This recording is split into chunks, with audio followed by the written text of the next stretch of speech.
और ये बड़ी लड़ाई है। अब आप पूछोगे लड़ाई का टाइम ये क्यों चुना? लड़ाई का कोई समय नहीं होता, जंग कभी भी हो सकती है, जंग का ऐलान कभी भी हो सकता है।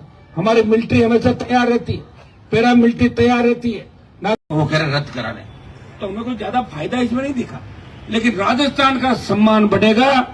भर्ती रद्द होने से मैसेज देश के अंदर जाएगा, जो नया बच्चा तैयारी कर रहा है वो सोचेगा कि अब आरपीएससी ठीक हुई, अब कोई फर्जी थानेदार नहीं है, जो थानेदार अब नई भर्ती में आएंगे उससे ही होंगे, पेपर लीक नाम पर रोक लगेगी, पे चलेगा। तो हो सकता है कि आपके हाथ में सत्ता नहीं है, ये कहते तो मायूस हो जाते हो, आप लोग नाराज हो जाते हो मैच के पास के लिए, मैच के पास नहीं मिला हमें, फिर और हो जाएगा मैच, नया मैच करा देंगे, कौन रोक रहा मैच, बड़े मैच है सारे। तो हर चीज में साहब, मेरी शादी में नहीं है, मेरा फोन नहीं उठाया, मैं अलग मिलना चाहता था, फोटो खिंचाना चाहता, छोटी छोटी बातों को अब आप है ना अलग करके। और ये बड़ी लड़ाई है। अब आप पूछोगे लड़ाई का टाइम ये क्यों चुना? लड़ाई का कोई समय नहीं होता, जंग कभी भी हो सकती है, जंग का ऐलान कभी भी हो सकता है। हमारी मिलिट्री हमेशा तैयार रहती है, पैरा मिलिट्री तैयार रहती है। नाथुला बॉर्डर से लेके तमाम थार के धोरों से लेके हमारे कश्मीर लेह लद्दाख जो बॉर्डर है हमारे देश के, वहां आप देखो फौजी किस तरह बैठा है, पैर गड़ जाते हैं लोगों के ऊपर, बिना ऑक्सीजन नहीं मिलने से शहीद हो जाते हैं। तो भाइयों, इन सब हालातों को देख के और हमें लड़ाई लड़नी, लड़ाई लंबी चल सकती है। एक दिन के अंदर आप सोचो, थोड़े नारे लगाए भजन लाल जी होश में आ गए, क्यों आएंगे होश में भजन लाल जी? आपने बनाया सीएम, तो पर्ची से बनाए मुख्यमंत्री, आपको कोई एहसान नहीं उनका, और उन्होंने कभी सोचा भी नहीं सीएम बनेंगे। ले अभी तो एडजस्ट ही नहीं कर पा रहे हैं, सीएम है कि नहीं, अभी 2-3 महीने तो एडजस्टमेंट में लगेंगे। लंबी दवाई दी जा रही है उनको कि एक बार आप फिल्म लाओ कि आप मुख्यमंत्री, जल्दी जल्दी भूल जाते हैं कि सीएम हूं नहीं, फिर कह रहे आप ही सीएम हो, ठीक है ठीक है, तो चारों तरफ जो अधिकारी है वो बात को चलाते हैं। तो भाइयों, आपको कुछ करने की जरूरत नहीं है, सब कुछ अपने आप हो जाएगा, आप चिंता ही मत करो। हमारे जैसे लोगों का जन्म राजस्थान में इसलिए हुआ है कि राजस्थान का सम्मान देश में बढ़े, नौजवानों को न्याय मिले, किसान के बेटे आगे बढ़े, दलित के बेटे आगे बढ़े, शोषित तबका आगे बढ़े और सर्व समाज हमारा आगे बढ़े राजस्थान के अंदर। ऐसा ही भर्ती और ये जो आरपीएससी का कबाड़ा जिस तरह का हुआ है, मैं तो कह रहा हूं तमाम लोगों की सीबीआई जांच, और एक चेयरमैन का पकड़ के नार्को टेस्ट करा दो किसी की पुराने का, तो अपना आप सारी कहानी खुल जाएगी। तो इसके लिए हमें क्या करना होगा? सड़कों में जंग लड़नी पड़ेगी, तब हमें और ज्यादा संख्या लानी पड़ेगी, इससे 100, 150, 200 गुना संख्या लानी पड़ेगी। मुझे पता है वो समय आएगा जब उतना काम भी हम कर देंगे। इसी जयपुर के अंदर अगर सबसे बड़ी रैली का रिकॉर्ड है, राष्ट्रीय लोकतांत्रिक पार्टी के गठन के समय सबसे बड़ी रैली 18 साल पहले हुई थी, तो 1825 हमारी संख्या भी बढ़ गई, हमारे वोटर भी बढ़ गए। तो आप इतना नर्वस नहीं हो, अभी हम आराम से देख रहे हैं, बच्चा आराम से आंदोलन कितना कर रहा है। इसे 2:30-3 बजे देख, तुम भी, मैं सोचता हूँ 11 बजे आ जाओगे, कोई अगर साहब 1 बजे तैयार हो रहा हूँ, 3 बजे सोया था, क्यों? कि हम आपका ध्यान रख रहे थे, इसका ध्यान रख रहे थे। मुझे पता है कि आजकल का जो जमाना है इसके अंदर थोड़ा सा आपका सोशल मीडिया पे ज्यादा लगे रहो, रील से काम चलाना चाहते हो, रील बना लो, और रील और रियल दोनों अपने को करना होगा। रील भी चलनी जरूरी है, रील के बिना देखेंगे क्या, और रियल भी कि हमें सड़क पे भी लड़ना होगा। इसलिए तैयार रहे, हम ऑलराउंडर की भूमिका में राजस्थान के जवानों को लड़ना होगा, और राजस्थान का संदेश हमें देश के अंदर देना होगा कि लड़ाई पंजाब, हरियाणा, उत्तर प्रदेश और दिल्ली ने नहीं लड़ी, हम भी लड़ाके हैं। महाराजा सूरजमल हमारी धरती के राजा थे, जिन्होंने सबके छक्के छुड़ा दिए और दिल्ली पे कब्जा कर लिया। दिल्ली के दरवाजे आज भी भरपूर के अंदर पड़े। हम तमाम सारी जातियां, और मुझे अच्छा लगता है जब इस राष्ट्रीय लोकतांत्रिक पार्टी के अंदर हम आते हैं तो तमाम जातियों के नौजवान, किसान, हर वर्ग इस आरएलपी पार्टी को समर्थन करता है, नौजवानों को आंदोलन में आते हैं। और मैं आपको विश्वास दिलाता हूं कि अब इसको और मजबूत तरीके से पार्टी को मजबूत भी करेंगे, इसका संगठन भी बनेगा आगामी। आप जानते हो, अकेला व्यक्ति है, लड़ रहा है और किसी से डर नहीं रहा है, नहीं तो ईडी से डर रहा, नहीं सीबीआई से, नहीं किसी और से। तो लड़ने वाले व्यक्ति के लिए थोड़ा समय लग सकता है, कभी कभी 10 मिनट सोच भी लिया करो कि भाई साहब से नाराज तो हो रहे हैं, लेकिन वो लड़ किसके लिए रहे, इतना सोचते आपके सारी कहानी समझ में आ जाएगी। मुझे क्यों लड़ना पड़े बताओ?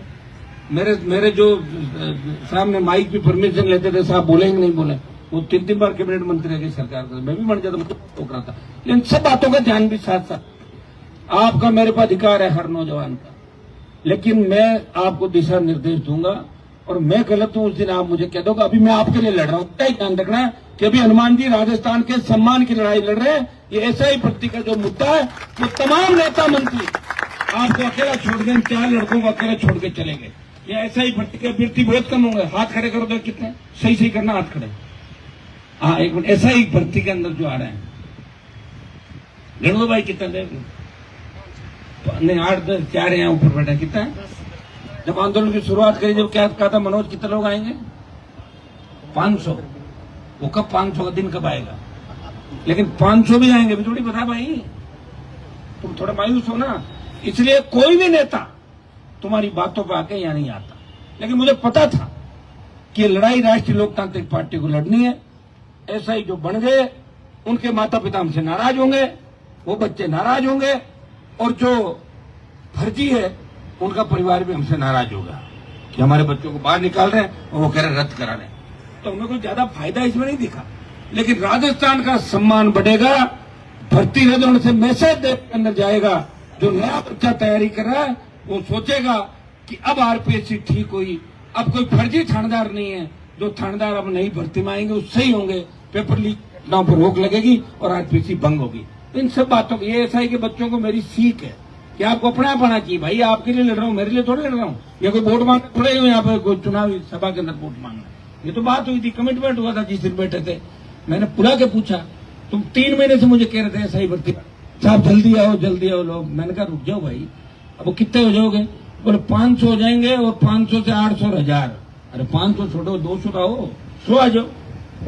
इधर आरएलपी की टीम एक भी एसआई वाला नहीं इसके अंदर। ये तो बच्चे जो कोई स्कूल, यूनिवर्सिटी, कॉलेज और ये प्राइवेट बच्चे हैं, सारे अपना काम छोड़ के आते हैं। ये संख्या बढ़ेगी। लेकिन आज से तुम ये भी तय करो कि एसआई भर्ती वाले बच्चे भी कल से 200, 300, 400, 500 की संख्या में बैठेंगे। इसके लिए रात को अपनी अलग प्लानिंग करो। तुम 5 आदमी मंच पे हो और 5 गुट है तुम्हारे, ये 5 गुट खत्म करो। अपने एक जगह बैठो, और नहीं बैठो तो फिर अपने घर जाके बैठो। ये आंदोलन हम करेंगे, तुम्हारे बिना भी चलेगा, तुम्हें दिमाग से निकाल दो। मेरी एक आदत है, जब मैं कहीं जाता हूँ ना तो मैं ये सोचता हूँ कि लड़ाई मेरी है। समझ में आ गई? इसमें कोई रहना चाहिए तो उसका स्वागत है, और नहीं रहना चाहिए तो कोई दिक्कत नहीं। फालतू में बोझ भरने से, आप तंग होने से फायदा नहीं। मनोज, अगर कुछ आदमी आपके पास है तो कल अपने आदमी लाके करो। बिजुड़ी, तू, लक्ष्मण तीनों बैठे हो, ये 100 आदमी हमारे बैठे हैं अलग। और उस दिन गर्ल्स आई थी अपने कितनी सारी, क्या वह एक भी नहीं है? क्या लड़कियां थानेदार नहीं बनना चाहती? क्या मेरा काम ये है कि मैं लेबर हूँ क्या राजस्थान का, जो लेबर करता रहूंगा? क्यों? मेरे घर पे ऐसी लगे, आराम से होऊंगा, बिजली का बिल देता हूँ, क्या दिक्कत? बच्चों को क्यों तंग करूं मैं सबको? तो भाई तुम भी ये सुन लो कि कल तुम्हारी संख्या होनी चाहिए, और ये आंदोलन अब लंबा चलेगा, ये भी सुन लो।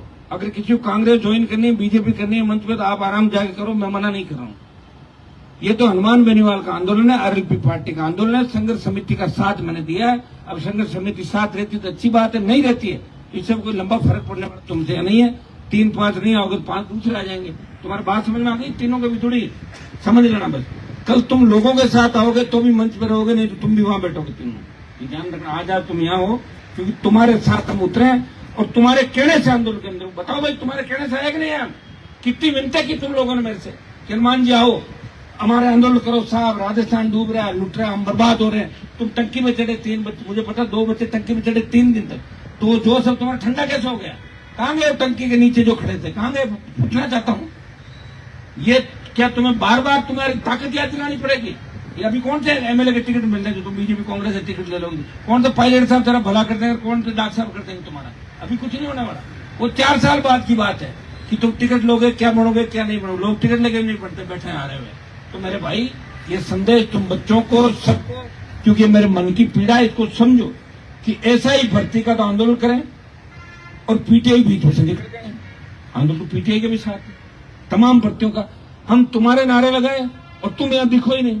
तो हमारे को थानेदार बनना नहीं, किसी आरएलपी वाले को बनना है क्या थानेदार किसी को? हम क्यों लड़े तुम्हारी लड़ाई? चलो क्यों लड़े लड़ाई?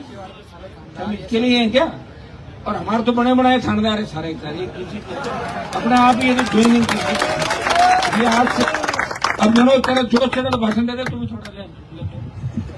अब ताकत के साथ लड़ना भाई, सुनो, क्योंकि ये बच्चे कमजोर इसलिए पड़ गए, 4 साल हो गए, इनका भी भरोसा नहीं करे। ऐसा ही जो आया नहीं है, कब होगा ही नहीं। ये अपनी बात नहीं कह पा रहे हैं। अब अपने लोगों को रात को जाके जगाना करना, ये तुम्हारी ड्यूटी है कि कल से परसों से और संख्या के अंदर अपने भर्ती वाले अभ्यर्थी भी इसके अंदर शामिल हो। मजबूती से लड़ाई लड़िए। आप सुनो, आज घर से पूछे बिना कोई नहीं जाएगा। अब आराम से बैठो, इधर उधर मत जाया करो तुम लोग, ठीक है ना। कोई इधर जा रहा है, इधर जा रहा, फिर निकल जाते हो उसके हिसाब से। तो थोड़ा बैठना भी सीखो। बैठने से स्वास्थ्य भी ठीक रहता है, लेटने से भी ठीक रहता है, लेकिन लेटने के समय लेटना पड़ता है, बैठने के समय बैठना पड़ता है, ठीक है।